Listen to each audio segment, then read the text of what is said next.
નમસ્કાર મિત્રો, સ્વાગત છે આપ સૌનો અમારી યુટ્યુબ ચેનલમાં। તો મિત્રો, હાલની આપણે વાત કરીએ તો ગુજરાત વેધર અપડેટને લઈને ગુજરાત વેધર ફોરકાસ્ટ નવી માહિતી મળી રહી છે।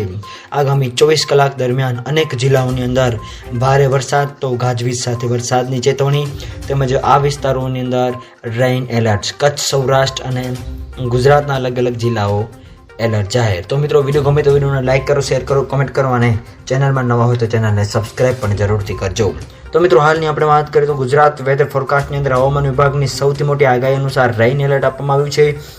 સૌરાષ્ટ્ર, કચ્છ સહિતના અલગ અલગ ભાગોની અંદર તેમજ ઉત્તર ગુજરાતના, મધ્ય ગુજરાત, દક્ષિણ ગુજરાતના અલગ અલગ જિલ્લાઓની અંદર ગાજવીજ સાથે તો અમુક અંશે હળવોથી મધ્યમ વરસાદ જોવા મળશે। આ સાથે સાથે આગામી 24 કલાકની જો મિત્રો આપણે વાત કરીએ તો રાજ્યના અલગ જિલ્લાઓની અંદર છૂટોછવાયા સ્થળોએ ગાજવીજ સાથે તો મધ્યમથી હળવો વરસાદ જોવા મળી શકશે।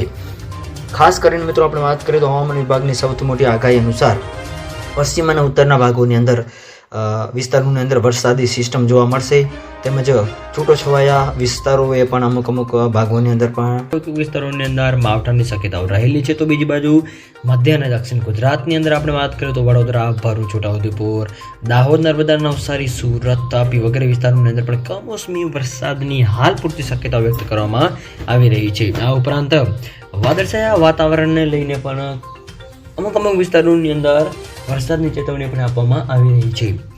આ ઉપરાંત હવામાન વિભાગની સૌથી મોટી આગાહી અનુસાર વાતાવરણની અંદર 3 સિસ્ટમો એકસાથે સક્રિય થશે અને મિત્રો જેની ગુજરાત ઉપર સૌથી મોટી અસર જોવા મળશે અને આ સિસ્ટમને કારણે અરબી સમુદ્રમાંથી ભેજવાળા પવનો ખેંચાઈને પણ આવી રહ્યા છે તેમજ બંગાળની ખાડીની અંદર પણ અમુક અંશે સિસ્ટમો બનવાની શક્યતાઓ હાલ વ્યક્ત કરવામાં આવી રહી છે। મિત્રો, જેની સમગ્ર નવી અપડેટ જેમ આવતો જશે એમાં અમે તમને જણાવતા રહીશું।